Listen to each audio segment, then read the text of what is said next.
Oficio histórico.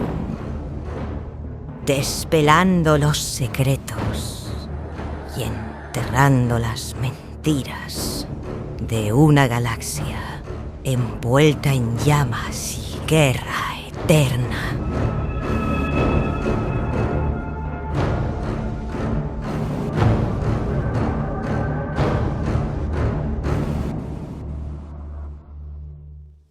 Ave Imperator, amigos y amigas, sed bienvenidos a este episodio especial de la herejía de Horus.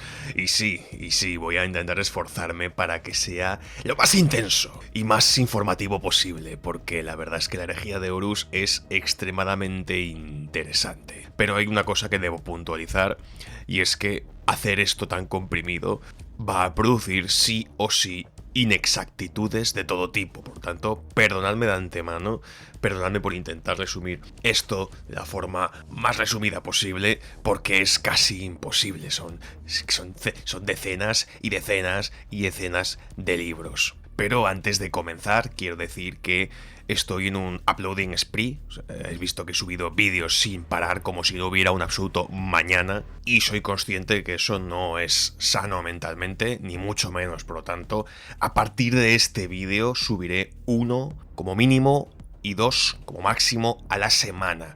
Los sábados o domingos ya decidiré, subiré un vídeo sí o sí, y si puedo y me entran muchas ganas, el miércoles subiré otro vídeo. ¿Por qué hago esto? Porque tengo que prepararme los vídeos con más tiempo. Considero que es mejor para vosotros y también es mejor para mí, ya que bueno, no hay prisa y quiero que sean vídeos mucho más mascaditos. Además, no quiero quemarme, porque me veo que soy capaz de subir 40 vídeos y acabar destruido. Por lo tanto, no quiero acabar como Horus, no quiero acabar rosteado, y por tanto, esto quería comentároslo antes de comenzar con la herejía de Horus. Así que, ¡vamos allá!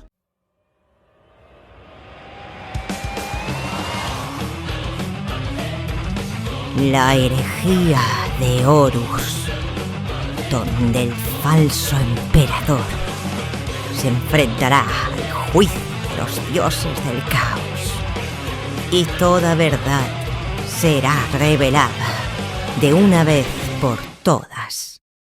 Para entender la herejía de Horus debemos tener en cuenta los preludios de la herejía. Y cuando hablamos de los preludios de la herejía, nos referimos a varios factores que indicaron que algo iba a suceder. Esos factores comenté muy levemente en un anterior vídeo, La Gran Cruzada, el cual lo recomiendo encarecidamente. Y en ese vídeo ya comenté que habían varios primarcas los cuales ya estaban bastante tocados debido a sus mundos y también por varias acciones del emperador, lo cual ya les hizo bastante proclives a cometer en sí la propia herejía. El principal factor que hizo comenzar esta herejía, o dos factores principales, fueron dos. Uno fue la creación del Consejo de Terra, un consejo formado por humanos para humanos, donde no había cabida para los astartes ni los primarcas. Es decir, mientras Horus hacía la guerra de su padre y fue delegado como señor de la guerra, las decisiones administrativas y de gestión de todo el imperio no lo hacía Horus, ni tampoco el propio emperador, sino lo hacía un grupo de humanos, lo que luego posteriormente se llamará el Alto Consejo de Terra después de la propia herejía. Pues ese Alto Consejo de Terra, ahora Consejo de Terra, provocó sospechas dentro de las legiones de los marines espaciales e inclusive en algunos de los primarcas, ya que se preguntaron si después de todas esas guerras habría para ellos un lugar en ese imperio que estaba haciendo el emperador, o simplemente eran meras herramientas. Por otro lado, el otro gran factor que hizo comenzar la herejía fue Lorgar. Lorgar en sí es el gran factor, el gran componente, el catalizador de toda la herejía de Horus. Lorgar, el más odiado y menospreciado de los hermanos entre todo el resto de primarcas. Recordemos, primarca de los portadores de la palabra, nacido en Colchis, fue el conocido como primer hereje. Pero antes de ser el primer hereje, era uno de los primarcas más leales al emperador. Iba mundo a mundo sometiéndolos de tal manera que acababan siendo los mundos más leales al propio emperador de la humanidad. Esto lo conseguía ya que tardaba mucho tiempo yendo de un planeta a otro se tomaba su tiempo para convencer a la población y además utilizaba la teología, la religión, como herramienta y medio para someter a estos planetas. Religión que el propio emperador le disgustaba, pero no lo suficiente como para levantar el dedo. Recordemos que para Lorgar el emperador era un dios que merecía ser seguido e idolatrado. Y esto lo inculcó tanto en sus propios marines espaciales como en todos los mundos que conquistaba. Pero, desgraciadamente para Lorgar, no fue consciente que hacía otra cosa que sí le molestaba al emperador, que era su ratio de conquistas. Para el emperador, el trabajo de Lorgar era lento e inútil, ya que su capacidad para conquistar los mundos era extremadamente más lenta que el resto de sus hermanos. Por lo tanto, ideó un castigo que resultó ser el inicio de todos los problemas de los que hablaremos en este episodio. El emperador ordenó a Guilliman, de manos de Malcador el Sigilita, de retirar a la población de Monarquia. Era la propia capital de Lorgar, su ciudad más importante y más preciosa. Para él era el pináculo de lo que debía ser una ciudad del imperio. Pues bien, este castigo de Kur, como llegó a llamarse, resultó en la destrucción posteriormente de la evacuación de toda la ciudad de Monarquia, que fue destruida completamente y envuelta en llamas por orden del propio y mismísimo emperador de la humanidad. Y no solo hizo eso, sino que cuando Lorgar llegó junto a sus marines y se encontró con su capital envuelta en llamas, es cierto con muy pocos muertos, pero envuelta en llamas y destruida hasta las ruinas, que el emperador humilló a Lorgar y humilló a sus marines. Les ordenó, con una fuerza psíquica, que se arrodillaran ante él y que no volvería a tolerar la incompetencia en uno de sus hijos, dejando claro que Lorgar debía conquistar mucho más rápido los planetas y que poco le importaba sus medios, sus intenciones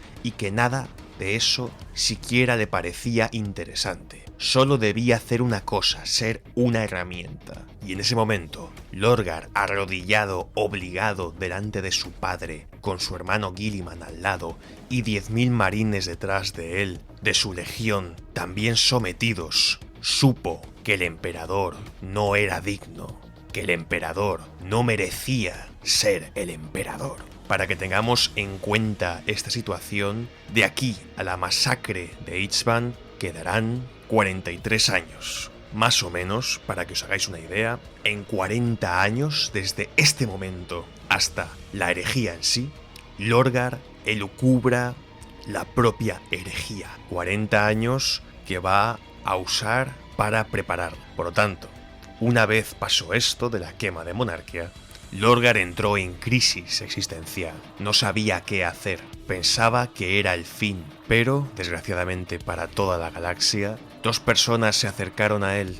Dos de sus más cercanos y leales compañeros de la Legión. Por un lado, Corfareon, padre adoptivo de Lorgar, abusivo desde el principio, que, pese a haber sido un humano bastante adulto para cuando Lorgar aceptó seguir al emperador, fue capaz de ser transformado en marine. Pues este Corfareon, quien era literalmente el padre adoptivo de Lorgar desde que nació, es verdad que él mató a todos los que se encontraron con Lorgar cuando era un niño. Para que tengáis una idea del personaje que estamos hablando, un asesino y un psicópata, pues este ser acompañó a Lorgar durante toda la Gran Cruzada. Pues bien, Corfareon por un lado, y por otro lado el más peligroso, el temible Erebus, hijo genético del propio Lorgar. Cuando me refiero a hijo genético es que era marine espacial completo. Ambos se dieron cuenta y conversaron, y convencieron a Lorgar que debían buscar a los verdaderos dioses,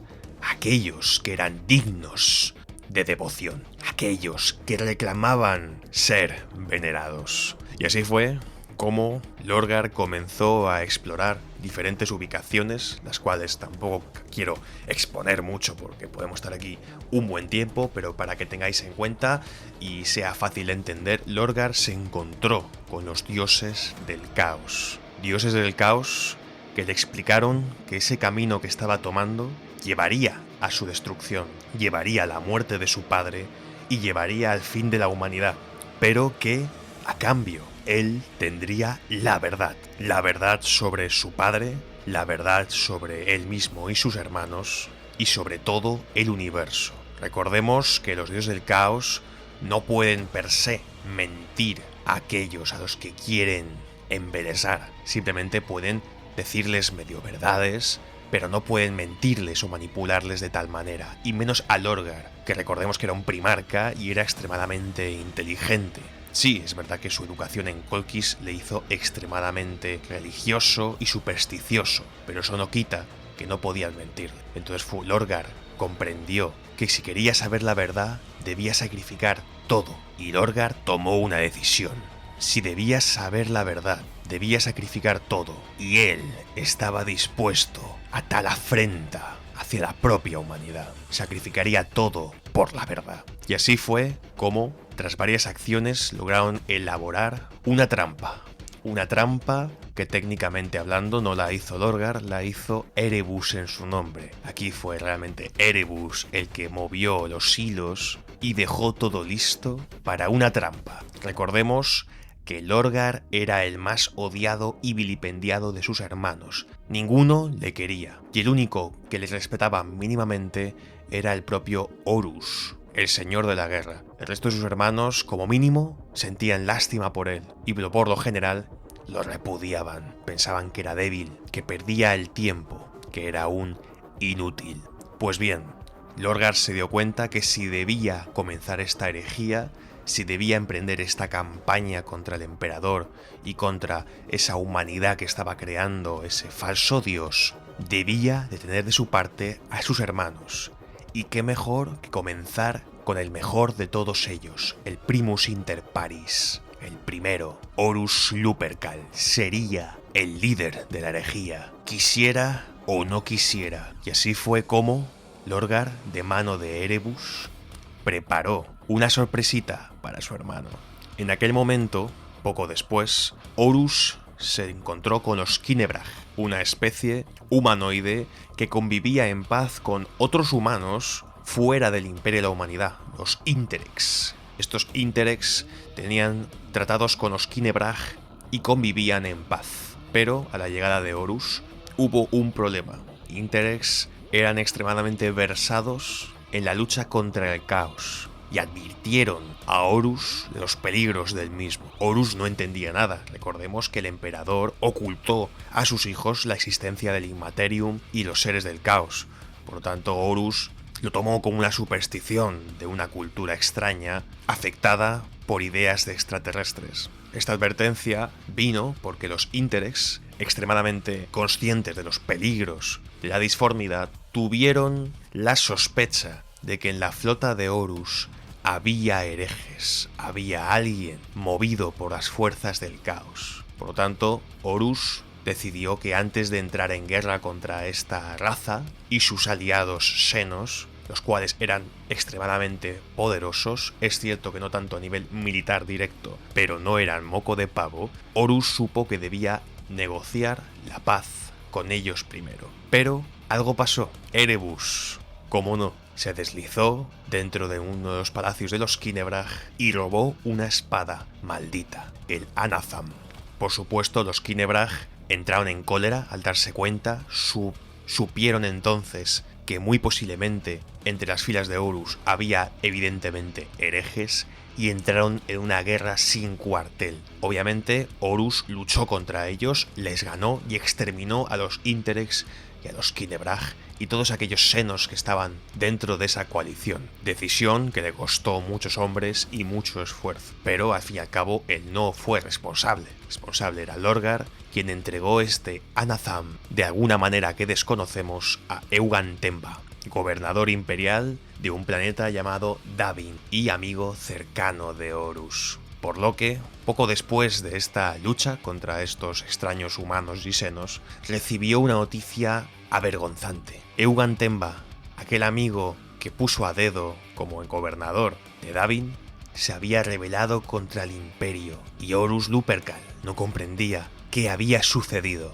No tardó entonces en lanzarse contra Davin, luchando contra seres que ellos pensaban que eran infectados, pero que realmente eran no muertos de la plaga de Nurgle, humanos afectados por los poderes disformes. Y así avanzaron hasta el palacio de Eungantemba. Por desgracia para Horus, su amigo ahora era un amasijo de carne putrefacta, un campeón del dios de la pestilencia Nurgle. Y lucharon, sí. Obviamente Horus era mucho más poderoso, era un primarca, pero Eungantemba estaba potenciado con los poderes del caos, los poderes de Nurgle, y aguantaba cada embestida de Horus. Se iba deshaciendo con cada ataque, eso era cierto, pero intentaba hundirle la espada a Horus en cualquier oportunidad que tuviera, sin siquiera tener en cuenta su propia vida, o no vida, ya que era un campeón de Nurgle. Por tanto, en el último momento, cuando Horus le decapitó de un corte limpio con su arma, Eungantemba se sacrificó, rozando el cuello de Horus con esa espada maldita, el Anatham. Y en ese momento, Horus, cuando observó a sus compañeros del Murnival, sus hijos más queridos, llegar a su auxilio, se giró y los observó, aliviado, y justo después cayó moribundo al suelo. El caos había entrado en su cuerpo, la enfermedad de Nurgle le había infectado.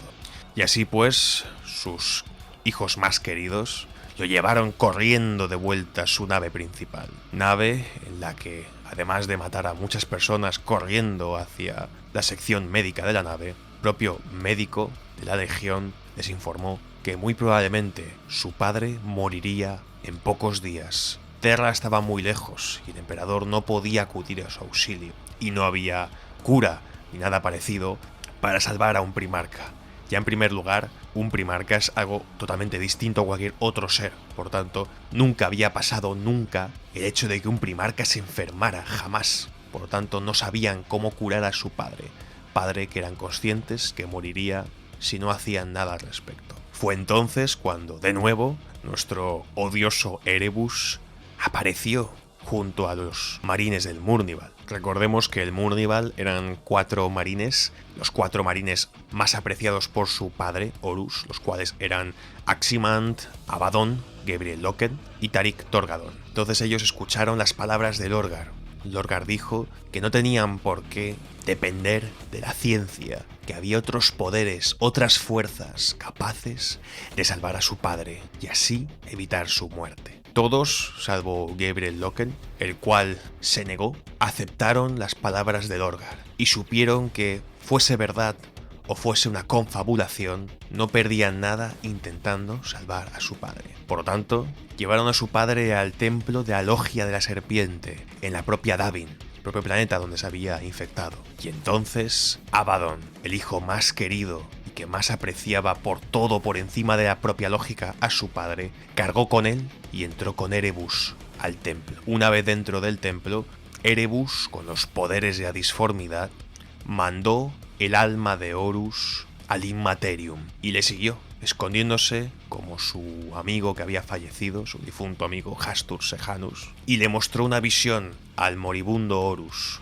una visión de la humanidad, una humanidad fanática, embelesada por la religión, una imagen de la Santa Terra, brillante, aullante y llena de vida, donde observó la estatua de su padre y la estatua de 9 de sus hermanos, 10 figuras en las que no estaba ni él ni otros 8 de sus hermanos, y fue consciente en esa imagen que no era del presente sino del futuro, que en ese futuro que estaba viendo no había espacio para él ni para los suyos, que él, el propio Horus, sería olvidado por la historia, al igual que sus 2 hermanos purgados. Pensó entonces que había sido usado por el emperador, manipulado, hecho una herramienta a su merced, y que luego lo echaría a un lado. Pero Horus lo que no sabía es que esa visión no era la visión de si él no se rebelaba contra su padre, sino que esa visión, muy posiblemente de Tzench, era la visión del futuro de la humanidad si él,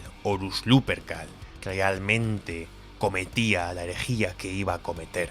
Ciertamente, las fuerzas disformes, los dioses del caos, no le mintieron, le mostraron lo que iba a suceder, pero lo que iba a suceder sucedería si él, de hecho, les creía. Fue entonces cuando Magnus el Rojo, a través de sus poderes psíquicos, recordemos que Magnus era el primarca más poderoso a nivel psíquico y el segundo psíquico más poderoso de toda la historia, pudo proyectar su presencia hasta los sueños disformes de Horus, avisándole que ese amigo suyo que estaba a su lado, explicándole todo lo que sucedía en esas visiones, no era su amigo Sejanus, sino el propio Erebus, el cual quería que cayera en el caos. Magnus, desconsolado y queriendo ayudar a su hermano, le pidió que se marcharan juntos, que abandonase esas ideas a las que estaba a punto de caer, que no cediera a las tentaciones de los poderes ruinosos.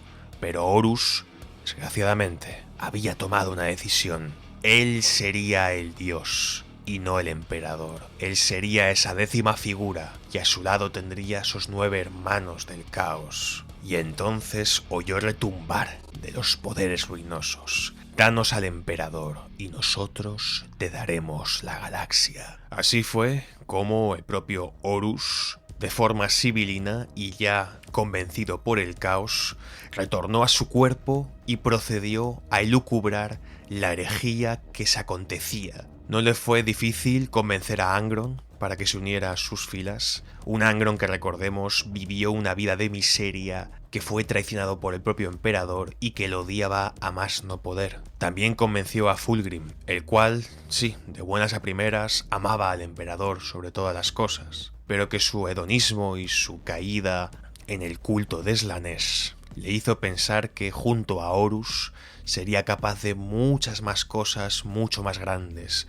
que con el emperador patético de la humanidad. Y por otro lado, Mortarion y su guardia de la muerte, el cual aún conservaba recelo contra el emperador desde su humillación, como él consideraba, en el planeta Barbarus. Humillación que aún su orgullo le hería, y aunque en este momento Mortarion no tenía rastros de herejía alguna, es más, la despreciaba, se unió a su hermano contra el emperador. Y así fue que Fulgrim, Mortarion, Angron, Lorgar y Horus se decidieron a dar el paso. Debo puntualizar que aunque, como hemos comentado, Mortarion era el menos afectado por los poderes ruinosos, su primer capitán, Cadas Typhon, ya era un adorador de Nurgle. Es más, cuando hablemos de el pobre Mortarion y su final, hablaremos de qué sucedió exactamente. Pero para que tengáis todo en cuenta, y para resumirlo, asumiremos que estos 3 primarcas que se juntan con Horus, aparte de Lorgar, estaban a un paso de caer en la absoluta decadencia moral y espiritual. Aunque nos faltan 2 primarcas traidores, los cuales comentar antes de explicar lo que sucedió en las masacres de Ichvan. Antes de nada, había que comentar que Konrad Kurst también se unió a la herejía y Perturabo también. Pero son casos algo distintos, además de la presencia de Alfarius o Omegon, quién sabe.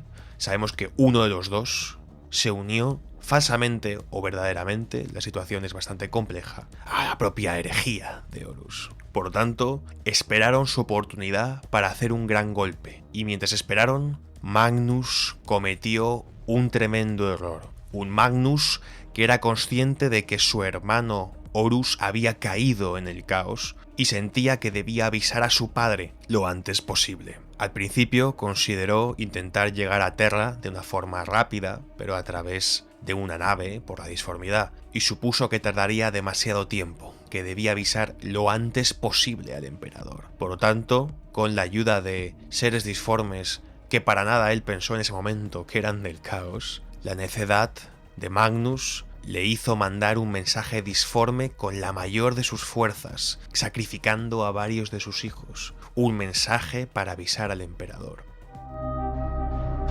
Sé que estás disfrutando escuchándonos, pero permíteme pedirte que nos des tu apreciación.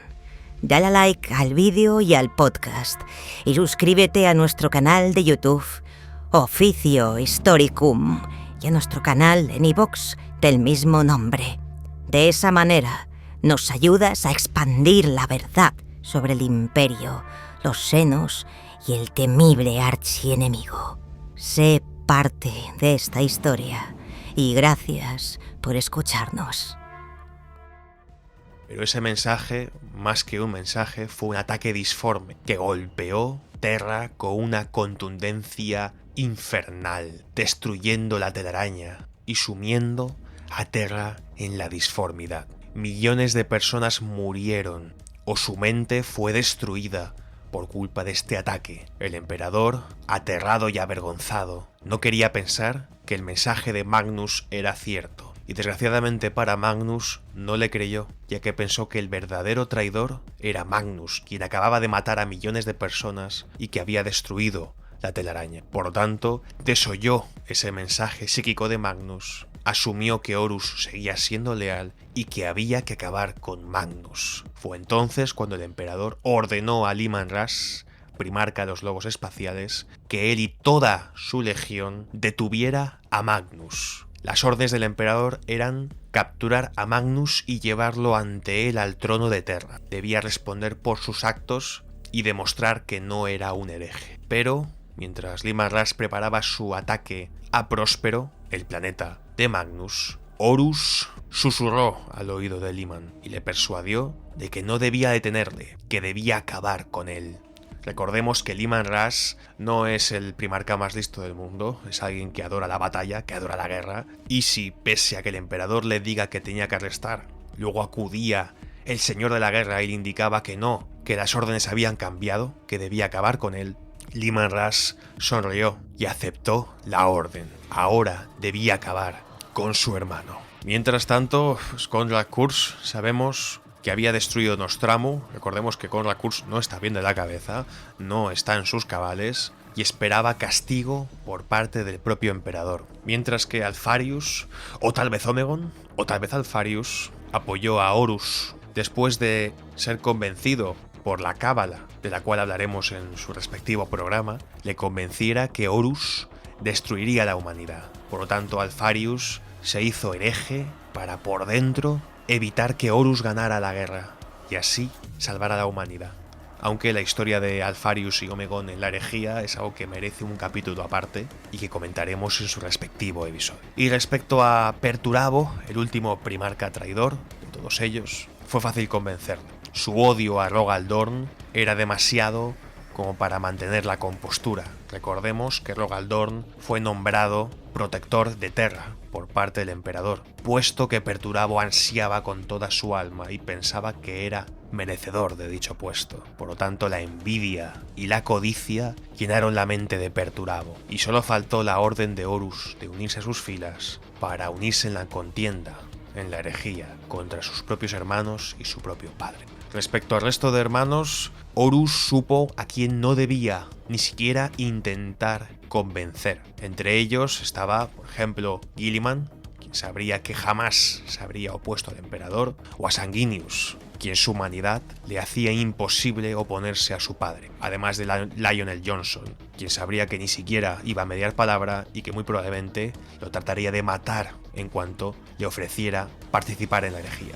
Respecto a Ferrus Manus, ya llegará su momento, en el cual Fulgrim, ya unido al caos, le intentará reclutar, y Yagatai Khan, a quien se le ofreció participar en la herejía, pero el Khan, dudoso, esperó a tomar una decisión. En un primer momento ni quiso participar a favor ni participar en contra, y se esperó a cómo se desarrollaban los acontecimientos. También supuso que Leman Russ, pese a que sí, le pudo convencer de que Magnus era un traidor, era consciente Horus de que no podía haber caído en la herejía debido a su tozudez, y fue entonces cuando preparó su mayor golpe. No sin antes, por cierto, convencer al Mechanicum de Marte, los cuales estaban extremadamente descontentos con el emperador, y bastaron unas pocas promesas de tecnología y de libertad para desarrollar conocimientos e inteligencia artificial para que estos se unieran a la herejía en cuanto el primer golpe se diera.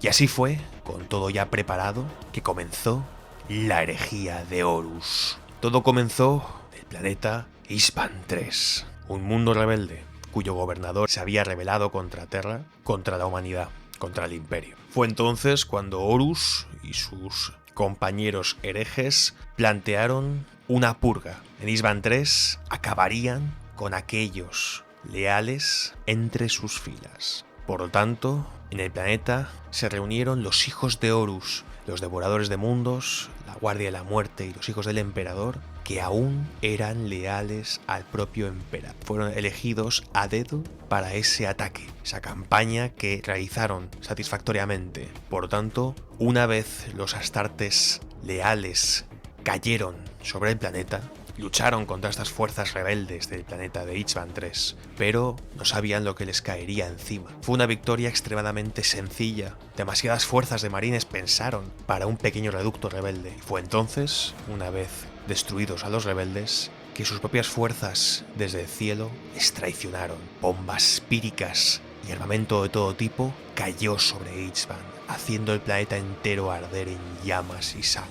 De repente entraron en shock. Habían sido atacados por sus propios hermanos que pretendían exterminarlos lo más rápido e intensamente posible. Algunos leales quedaron en las propias naves, leales que se amotinaron e intentaron resistirse, pero en vano también fueron acribillados y eliminados. Y así fue como los leales al emperador de estas legiones fueron exterminados. Pero hubo un capitán de batalla, Daniel Garrow, marine de la Guardia de la Muerte, el cual logró huir a duras penas junto a un puñado de hombres leales en su fragata Eisenstein y corrió a tierra a advertir al emperador. Sucedieron más cosas en Ichvan III que retrasaron un poco la herejía, no dignas de mención en un vídeo tan corto, pero quedaos con que poco después de Ichvan III, con las legiones purgadas, Horus haría otro ataque sorpresa, esta vez en Ichvan V.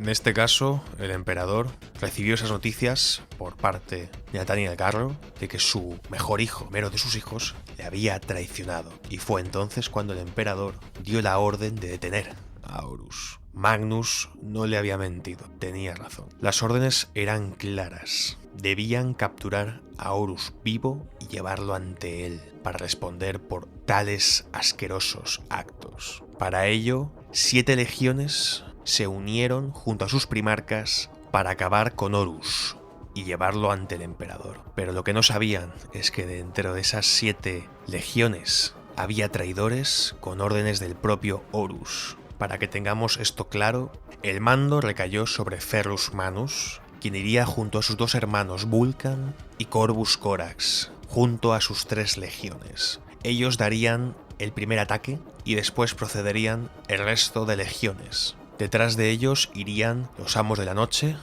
los Guerreros de Hierro, los Portadores de la Palabra y la Legión Alfa. Estas 4 legiones iban a ir detrás de ellos como parte de la retaguardia que toda ella era traidora. Desgraciadamente, los primarcas leales no sabían de este pequeño dato. Eran conscientes de que Horus había revelado, de que Angron también, que Fulgrim se había unido y que por supuesto Mortarion también había participado, pero desconocían de que el resto de primarcas también habían caído en la herejía. Cayeron entonces los 3 primarcas con esas 7 legiones en el planeta, y fue entonces cuando Ferrus Manus se encontró con Fulgrim, su hermano más querido. Pero desgraciadamente para él, Vulcan y Corax no se unieron a esa contienda, continuaron siendo conscientes de que había demasiados enemigos a la espera y que Ferrus Manus quedaría solo para combatir con Fulgrim. Desgraciadamente, en esta contienda entre Fulgrim y Manus, Manus se dejó matar por amor y por tristeza por haber perdido a su hermano más querido, y Fulgrim le decapitó, matando al primero de los primarcas. La primera muerte de un hijo del emperador. Al mismo tiempo, Fulgrim sintió que moría por dentro y que su alma había perecido. Mientras esto pasaba, Vulcan y Corax avanzaron hacia los traidores. Pero fue entonces cuando la herejía, cuando la traición se hizo latente. Las legiones traidoras que iban detrás de ellos les traicionaron, quedando a solas los salamandras, la Guardia del Cuervo y las Manos de Hierro.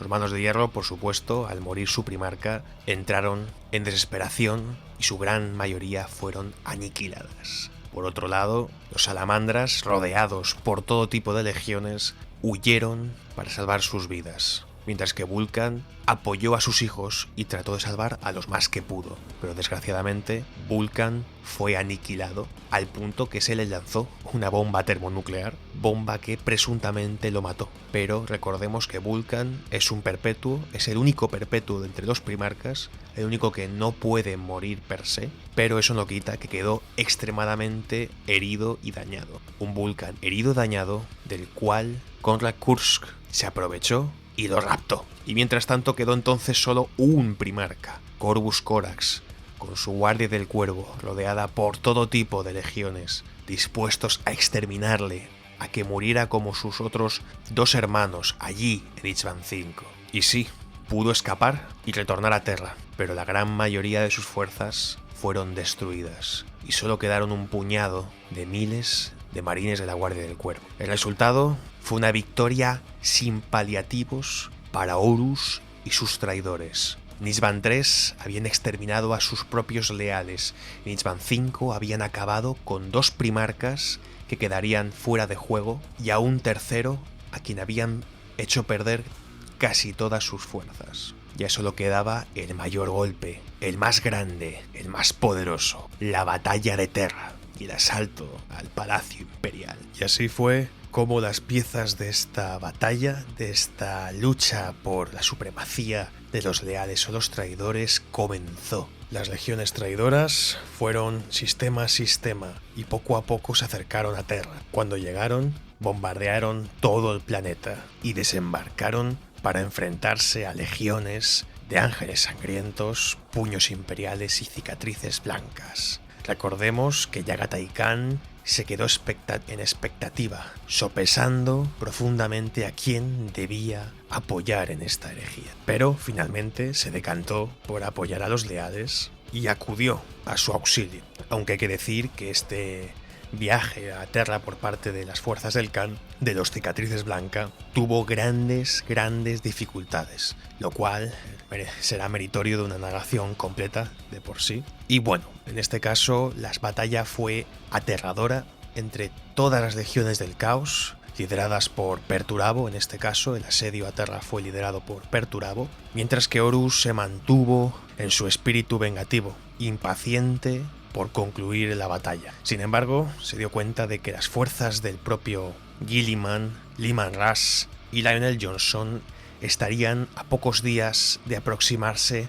a la Terra, lo cual hubiera llevado a la derrota sin paliativos de las fuerzas traidoras. Recordemos que Leman Russ fue enviado por parte de Horus de forma traicionera a matar a Magnus el Rojo y quemar toda Próspero. Y así hizo, rompiendo la espalda a su hermano, el cual finalmente abrazó la disformidad y ascendió como un príncipe demonio de Tzench. Leman Russ entonces se percató de que había sido engañado por Horus para matar a su hermano y acudió al auxilio de Terra absolutamente lleno de ira y odio hacia el Señor de la Guerra. Por tanto, teníamos a 3 primarcas leales, los más poderosos, por cierto, a nivel de fuerzas, y que no habían sufrido apenas pérdidas realmente significativas más allá de Guilliman, lo cual también requerirá una narración por su parte, ya que se enfrentó a Angron y a Lorgar. Pues estos 3 primarcas estaban acudiendo al auxilio del emperador, de Rogaldorn, de Yagatai y de Sanguinius,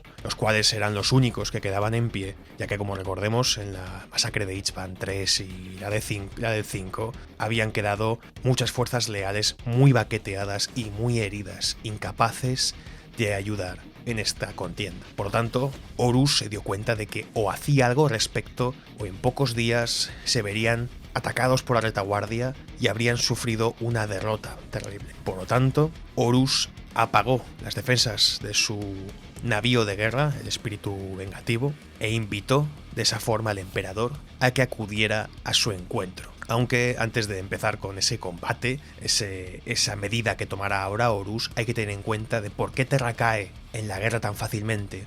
Pues generalmente también, principalmente, es por la traición de Marte. Recordemos que Horus se gana la confianza de los marcianos, del tecnosacerdocio de Marte, el Mechanicum.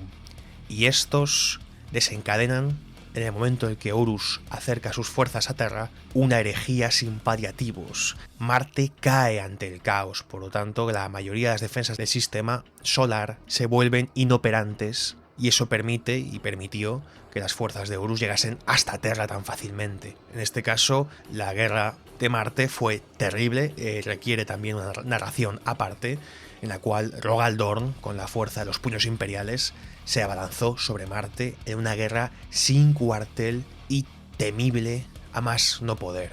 En este caso hay que elogiar bastante a las fuerzas de los puños imperiales junto a Rogal Dorn, además de las fuerzas de los puños imperiales en Terra, porque recordemos que estaban prácticamente en números solos. Es verdad que había ángeles sangrientos, pero recordemos que no eran muchos en número, y las fuerzas de Yagatai Khan estaban muy mermadas para cuando llegaron a Terra. Por tanto, la gran mayoría de la defensa la hicieron los puños imperiales, los cuales eran expertos en asedio y defensa, sobre todo en defensa. Por lo tanto, aún siendo pocos en número comparado con los traidores, si os dais cuenta, defendieron 2 planetas. Es verdad que Marte no la logran recuperar, pero logran detener en gran parte a muchas fuerzas marcianas. Por lo tanto, en este momento, Rogal Dorn, cuando Horus decide desactivar sus escudos del espíritu vengativo, se junta con Sanguinius, varios custodes y el mismo emperador al encuentro contra el architraidor. En este caso tenemos a 2 primarcas leales, al emperador y a varios custodes, además de algún marín espacial más,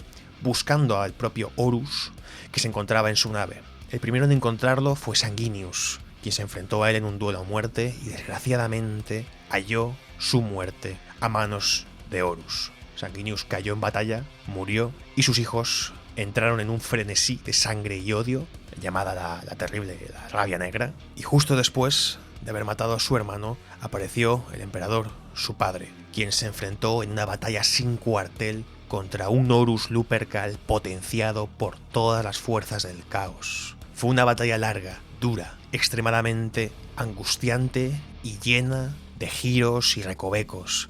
Una batalla entre los 2 seres más fuertes físicamente en ese momento en la galaxia y un combate psíquico de una magnitud incalculable. Lucharon a través del espacio y el tiempo, en múltiples dimensiones, en múltiples realidades, matándose unos, a veces ganando el emperador, a veces ganando Horus, y esa batalla duró días enteros. Pero finalmente el resultado, el que vosotros conocéis. Horus finalmente fracasa, los poderes disformes le abandonan, mientras que el emperador sucumbe también a sus propias heridas. Y, de manos de Rogal Dorn, quien agarró a su padre y se lo llevó a cuestas, lo llevó al trono dorado de Terra. De esa forma podía preservar su vida y mantenerlo vivo lo máximo que pudiera. En ese momento sabemos que las fuerzas del caos entraron en crisis ante la muerte del archienemigo de su líder y trataron de huir en desbandada, momento en el que Rogal Dorn inició la Gran Purga.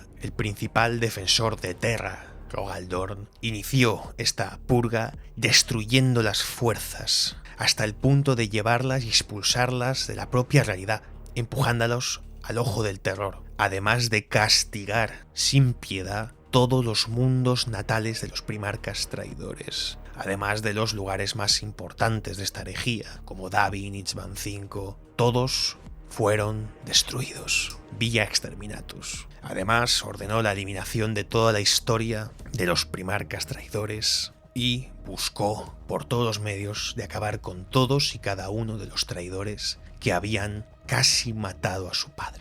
Mientras tanto, hubo un hijo de Horus, ese primer capitán que participó junto a su padre en el ataque y el asedio de Terra. Hablamos de Abaddon, el que será conocido a partir de ahora, Abaddon el Saqueador, ascenderá como el líder de los hijos de Horus, ahora refundada como la Legión Negra, legión de la que no solo formaban parte los hijos de Horus, los propios hijos de Horus Lupercal, sino además los restos de estas legiones baqueteadas y destruidas y perseguidas por los leales. En este caso, Abaddon fue capaz de, a través de largas contiendas y conflictos internos, los cuales también merecen otro programa, logró unir bajo su mando a miembros de Guardias de la Muerte, de los Devoradores de Mundos, de Portadores de la Palabra y otros legionarios traidores, con los cuales comenzó sus famosas Cruzadas Negras que buscaban contrarrestar los efectos de la purga que realizó Rogal Dorn. Sabremos ya en un futuro que estas Cruzadas Negras serán muchas,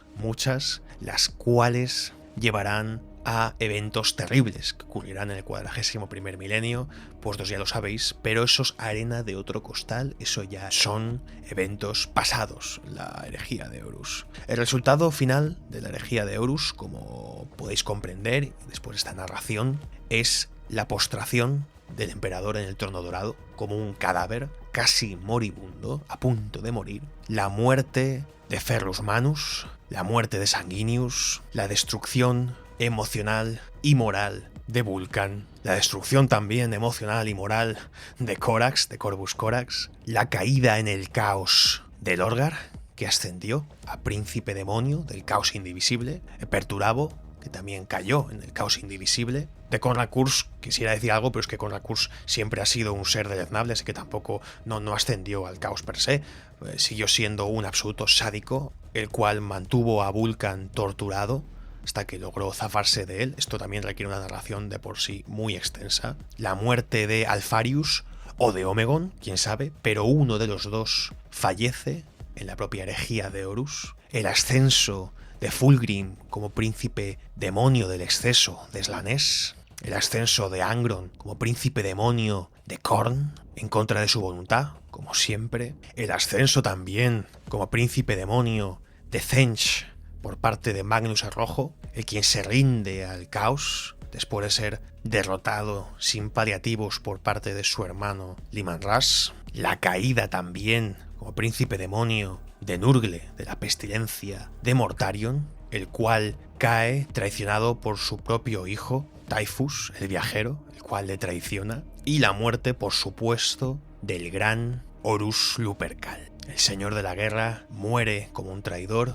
y expurgado de la historia. Si os dais cuenta, las pérdidas de esta herejía son tremendas, la muerte de varios primarcas, la caída en herejía de otros tantos, y los efectos sobre el imperio no tienen parangón. Hablamos de la caída de la humanidad, la cual, como comenté previamente en la narración anterior, en la Gran Cruzada había conquistado casi toda la galaxia, pues en este caso se retrocede otra vez y poco a poco, por si fuera poco, los primarcas que quedan, Rogal Dorn, Guilliman o Yagatai Khan o Liman Ras, por ejemplo, irán desapareciendo o pereciendo al poco tiempo de acabar la propia herejía de Horus. Por tanto, esto es una huida en desbandada, y el efecto final de esta herejía es que la humanidad queda casi al borde del colapso. Todos los primarcas o mueren o caen al caos o desaparecen o se esfuman directamente, no quedando ni uno poco después de concluir esta herejía, y la humanidad se suma en las tinieblas,